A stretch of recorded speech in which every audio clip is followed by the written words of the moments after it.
María Estrada, and today I'm doing a little bit of a different fun video. I am going to make tamales, and I'm also, as you may know, testing a lot of these different YouTube aspects. So I've never done like a full-length day of recording. I'm going to do a few hours and see if I can trim that down to 10 minutes. But mostly I want to show you how I make my traditional Christmas tamales. And I'm at my friend Joanna's house. She has a gorgeous large kitchen, a large dining room, and my friends are going to come over. So today I'm going to make pork tamales, chicken tamales, and rice. And they're going to bring side dishes, so we'll see. It's going to be a rockin' tamale extravaganza. All right, everybody, so the cavalry is here now, and we're going to start the tamale pot boiling. And I actually have 2 pots. And basically I put salt, water, and yellow onion, or I guess it's a medallion onion. Yeah, sorry about the noise in the back. The kids are having a marvelous time. So the meat's going to boil for about an hour and a half. And I'll show you what that looks like. But when you poke it, it should come up red. I mean, not red. The red should stop coming out. It should be clear liquid. And we're going to start with the pork and boil the chicken at the same time. This is a masa pork. It's about 10 pounds. I paid about $11 for it at Armitage Produce here in Chicago. And it's pretty ideal for pork tamales because it's relatively lean. And you can, there's no bone in it. You don't have to deal with any of that. So you can make about one and a half big pots of tamales with this piece, depending on what kind of leaf you use. So it's my favorite, and the butchers are pretty amazing because they helped me pick out the best one, and they said this one was good. So this is my small pot, and I put a little bit of chicken stock. I threw in some garlic. If you just have an onion, that's fine. I don't even know how many gallons this is, but you can compare. The pork pot is smaller than the chicken pot because we're gonna make more chicken tamales. So that's my 10 mass pork. And I don't know, I let it boil maybe for an hour or 2. I forgot, I haven't made tamales in so long. But it's gonna be a while before it boils. And while it does that, we're gonna peel some chilies and depot that. That's where the chicken's gonna go. And my friend Jenny just taught me a trick that if you use salt when you rinse off the chicken or the pork, it makes it cleaner. Now that's a little bit controversial now because my sister taught me that you're not supposed to rinse off the meat because it might spread germs. And it is gonna boil for long enough to kill anything, but I don't like that slimy feeling. She said I could use paper towels, but we didn't have any paper towels, so we went ahead and rinsed it off, and we're wiping down all the sink and the surfaces right now. So we'll see, as soon as it boils, I'll show you that.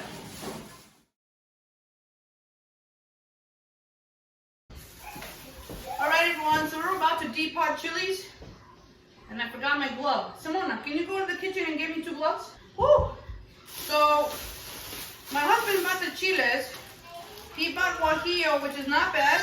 Wish he had gotten over right. Let me zoom in so you can see. This is actually a pretty good sized bag of chile. We got it at the Milagro tortilla store in a little village in Chicago. And $4.20 for this amount of chilies is pretty amazing. So this is what we're going to use to make the red sauce for my chicken tamales. All right. Thank you. Thank you, Simona. You're welcome. So we wiped down the surface already. Simona, can you give me the scissors, please? The pods, it's kind of hard to tell the quality of the pod sometimes because you can get a really hot batch of peppers or a really mild batch, but I think this happens to be a relatively mild batch. What I do is that I cut down the center, and then I'm using just a regular trash bag to put this into, because we want to differentiate what's clean and what's not clean. And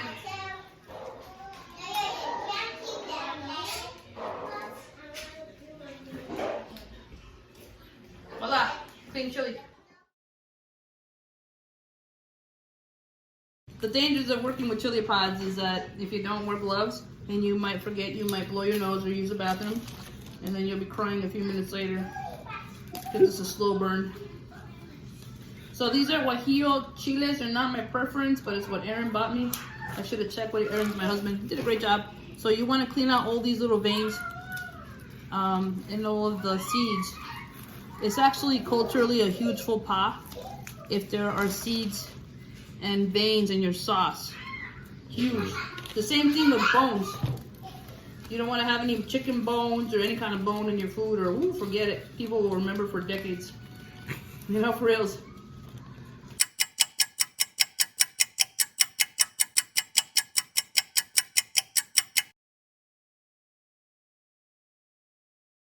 Alright, so Jenny is washing off these pods. You just rinse them in hot water. And we're going to get them softened up by boiling them. But we already cleaned out the seeds and the veins. And the thing is that when you open it out of the package, because it's an outdoor crop, it's got dirt on it still, even though they rinse it off a little bit. Well, I'm assuming they do. They're usually, some of these are pretty dirty, some are cleaner. So we got a packet that was relatively clean, but there's still a lot of stuff on it. So you want to make sure it's all off. And then when you rinse it, you also make sure you take out any more seeds or veins. So you're kind of feeling for it. You see how she's rubbing her hands through the pod?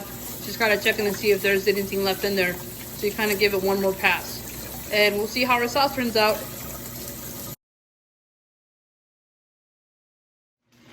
Alright everyone, so we are about to start cleaning the plantain leaves. And my family is actually from Durango, Mexico. And traditionally we use corn husk leaves, or corn husks, right? Corn husks. But I tend to get really itchy, even if I wash them really well or not. So I'm going to show you the process that we use to clean. These plantain leaves are enormous, don't let the bag fool you. But essentially, what my friend is doing here is that she's going to rinse off the leaves. So Jenny is rinsing off the leaves, and you want them to be about, what would you say, 6 to 6 inches? And that's going to make a pretty enormous tamale, but it's really tasty. You want to put the shiny on the outside. We'll show you that later when we put them together.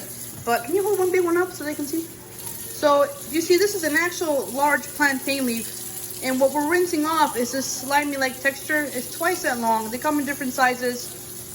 If it splits, like you're seeing there, don't worry about it because you can always double them up. But you want to use as much of that as you can. And I'll show you a way that you can use a little bitty parts. But I usually let them thaw out because they come frozen. Do not take them out of the freezer until you're ready to use them. So today we were ready to use them, so I took them out for about 2 hours. They're ready to be worked with. If they're still frozen or a little bit stiff, you can just run hot water on them and they'll easily thaw out. So I'm going to show you how to cut the plantain leaves. And this is pretty large, but I think I'm gonna, I'll split this one in half. Like literally down the middle. That's not too bad, it's maybe a little bit small. But you want the coarse side on the inside, or the waxy kind, and the green side on the outside. Personally, for me, it doesn't make a difference, but a lot of people say the dark green side should be on the outside. Now, this is too small, but what you can do is pair it up with another one that's about the same size and make up the mud. So you would pretend like this is half. You would double it up like that. Okay? So I'm going to go through these and cut these up.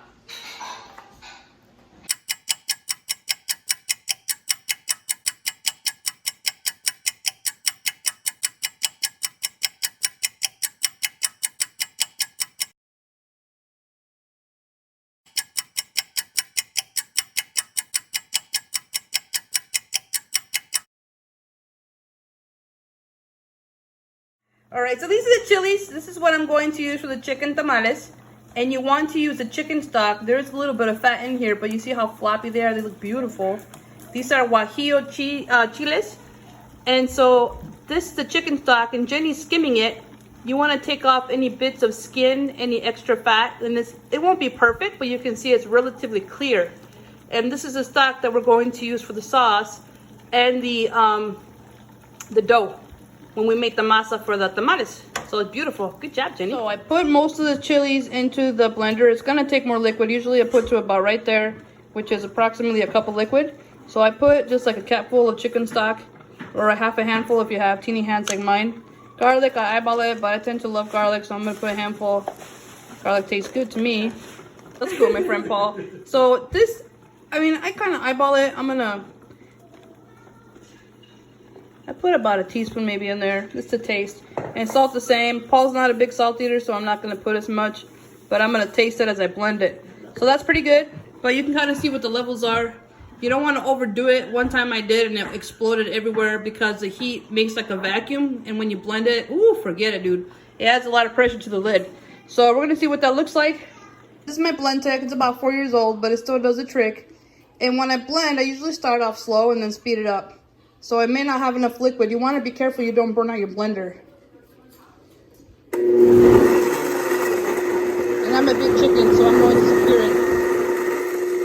Like, oh, you hear that sound? It needs more liquid. So you want to turn that off, and we're going to put some more chicken stock in there. All right, so we've added about, I would say, a cup more of liquid, and I'm going to try to blend it on low. Pause my unofficial speed one, just push it up one time. Whoops.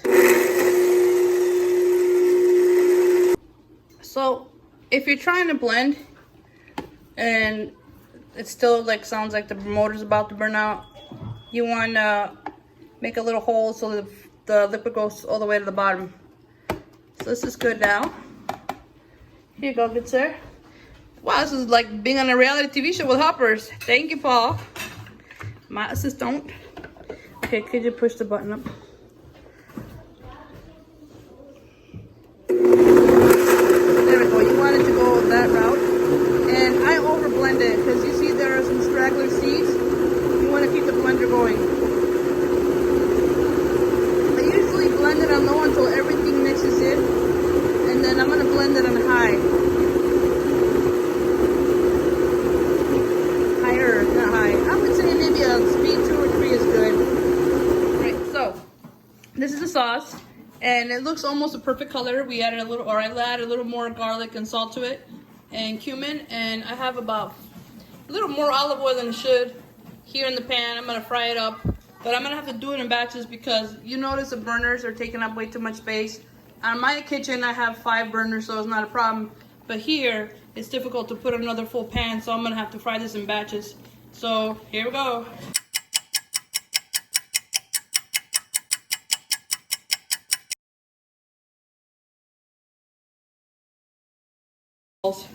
Look at how beautiful that chicken looks. I prefer dark meat. I think it's more tender. And the drumstick, you can tell it's cooked too because you see the bone, there's no more red in it. It's done. This is gonna fall apart, which is good for us. It's gonna make shredding easier. And of course, we're gonna, well, I hope I'm gonna be able to videotape that. But you wanna make sure that you don't have any bone when you shred it. So right now it's cooked perfectly. I think it's been boiling for what, about 2 hours maybe? Yep. 2 hours. And then it's going to take about 2 to 3 hours for the tamales to be cooked once we're done. So let me show you the stock, what it looks like. We're going to use that stock into the masa, or with the masa. So everything's looking pretty good.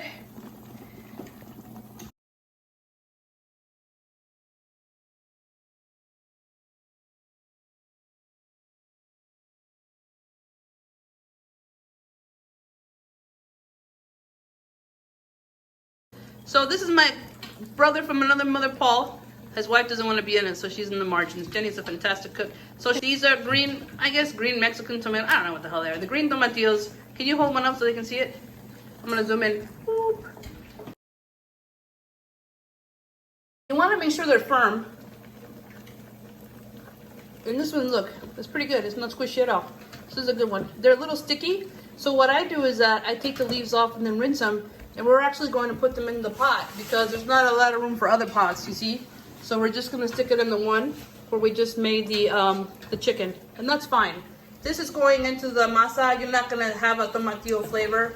I was about to put the jalapenos and thought better of it. So go ahead and pop them in there. You know they're done because they'll change color and they'll be like a lighter green.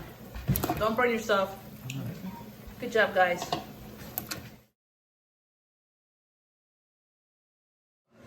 If you look at these tomatillos, they've changed colors. Now I'm gonna flip them with a spoon. Ladle's fine.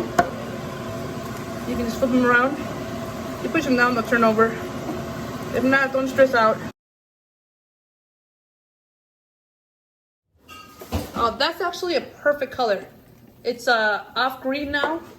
I guess that's all. It's off green. It's beautiful. And I have a similar principle: garlic, salt, cumin. I'm actually not going to put pepper because I'm going to put a little bit of extra jalapenos. And we're going to put pork stock in this one because this is going to be for the pork sauce.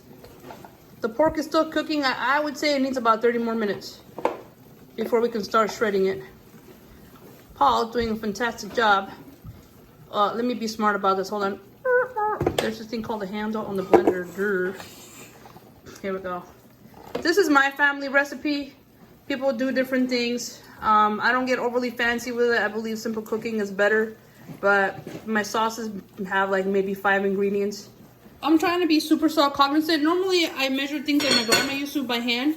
But that's about, I would say, 1/4 of a handful. And then I'm going to taste it again. Let me put the little tripod on.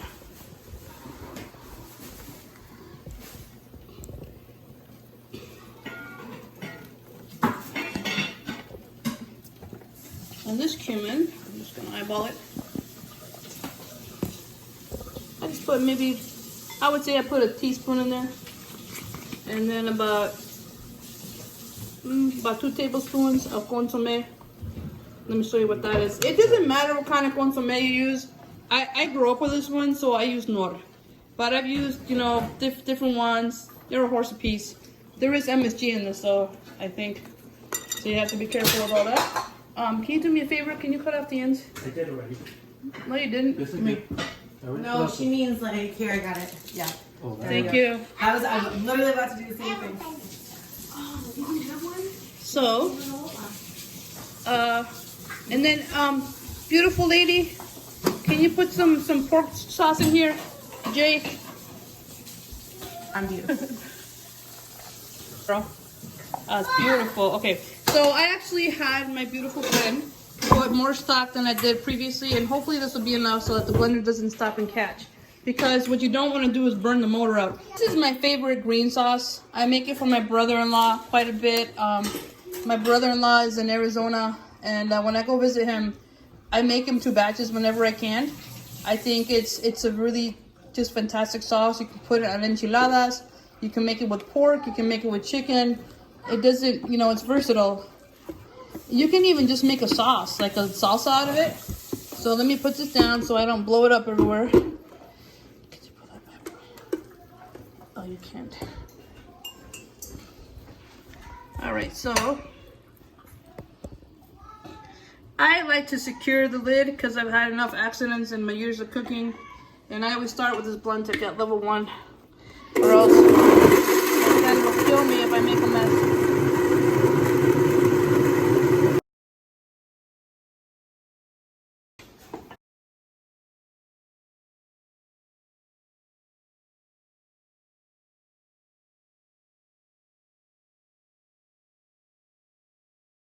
So Paula's gonna dump the red sauce in there. You don't have to dump it all. I think it's a lot of sauce. And then you kind of eyeball it. And I like to use a spoon, but traditionally women do use their hands. So Jenny's gonna be traditional. She doesn't know it, but this is how you do it. Mix it in real good. You guys, you know what? I think we're gonna have to make tamales one more time before I leave. I think we gotta have to make the pinnacle. My pinnacle tamal is actually a rib tamal, but I didn't quite have it together to do it this time.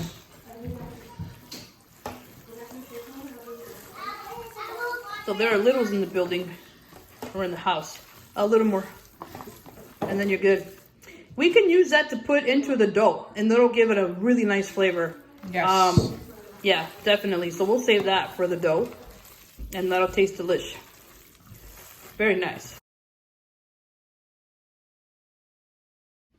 All right, so I'm going to mix the dough, and my friend Jamie and I consulted because we've been making tamales for about 4 or 5 years now. 4 years. We think maybe I bought too little dough. Usually I get 10 pounds. Oops, I forgot to put my apron on. The apron is very important because dough is messy.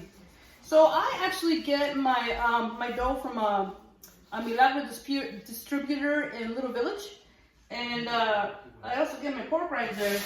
But it is pretty amazing because what you're gonna mix, they say it's already prepared, but I like to add more stuff to it. What do you need, darling? You can have me pour the stock. Okay. This is my friend Jenny. Jenny is an amazing human being. She lets me boss her. She'll stop first. This isn't traditional, but I like to add a little bit of bacon powder so you can see it. Really, you want to add that to tortillas. So then, gonna put a little bit of this in here. Woo, that's too much salt. Maybe about that much. So I mix the dry stuff first, and then I'm gonna add the stock at the end. I always add the stock at the end because I want to get a sense of how much oil they put in here. They actually put lard. Sorry, Paul, he wants it to be healthy, so I'm using olive oil. But I don't ever just take it and put chicken stock and put it on the tamale because to me it doesn't taste very good. This is also the most difficult part of the process. I kill myself. This is usually the job of the husband, but as you can see, the husband person is not here because whenever he sees me take out the tamale pot, he leaves for like 8 hours. He knows when to come Every time.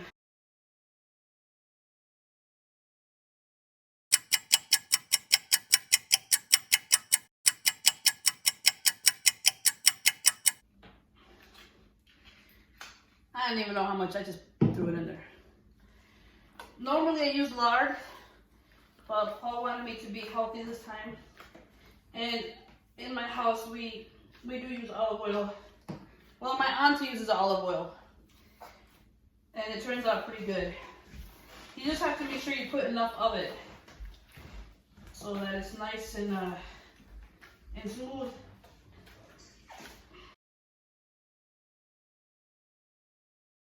So I'm going to start assembling tamales.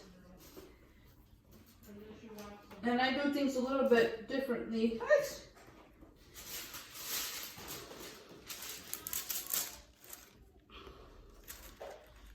These leaves are a little bit wet. So you can... So what I do is put a little bit of oil down like this. Spread that around a little bit. Are you getting the whole shot? Yes. Spread it around. Thank you, Antonio. You're welcome. And then you can use a piece of wax paper.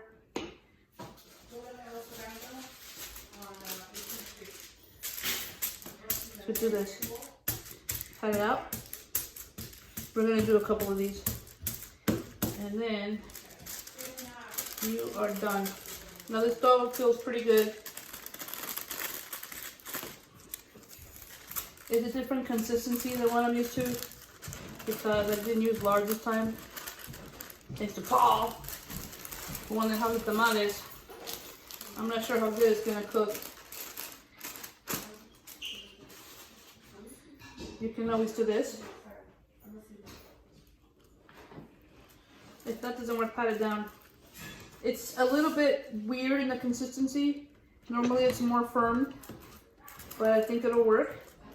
And then you want to grab a couple of olives, since these are big. These are bigger tamales than what you normally would have for a corn husk tamal. So then, It smells really good. yeah.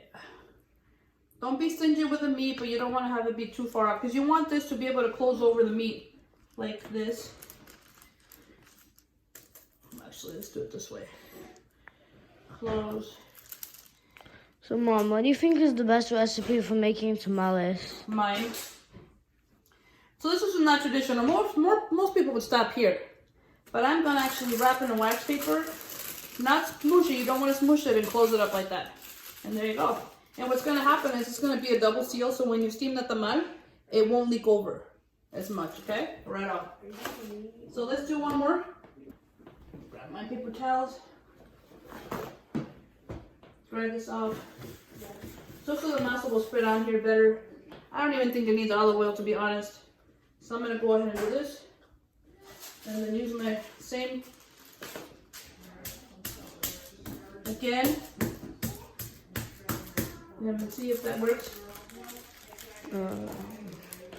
That's a little small, so we're going to add a little more dough. Sorry about the background noise. People are in the house helping out and being amazing. Like that. So this one actually spread a little better. That's how you want it to do. You want the paper to come off right away. Mix that in a little bit. Put your meat sauce in the middle. It's a little bit dry, I think. I think it needs a little bit more red sauce. And then put a couple of these. And then fold it up real good. You want to make sure it covers it all up. Fold it. Alright, I think it needs a little bit more dough. And so we're done.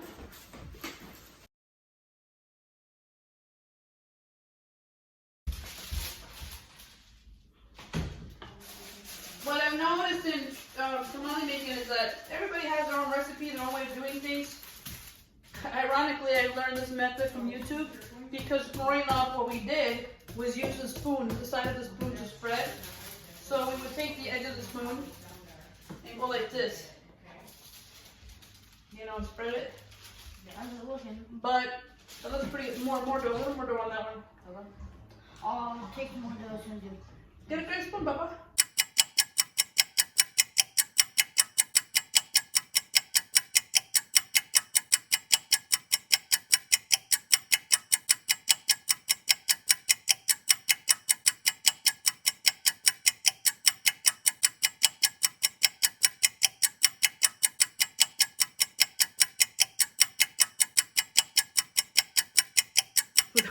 This is a full pot.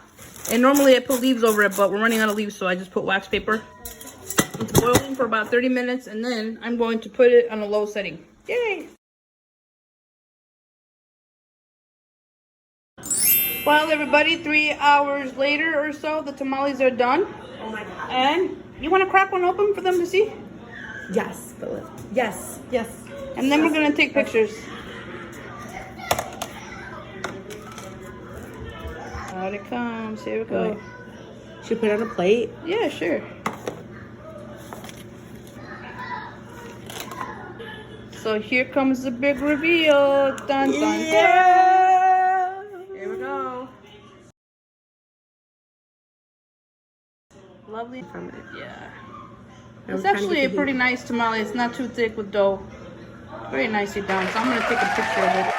Thank you all for watching. Please subscribe to my channel.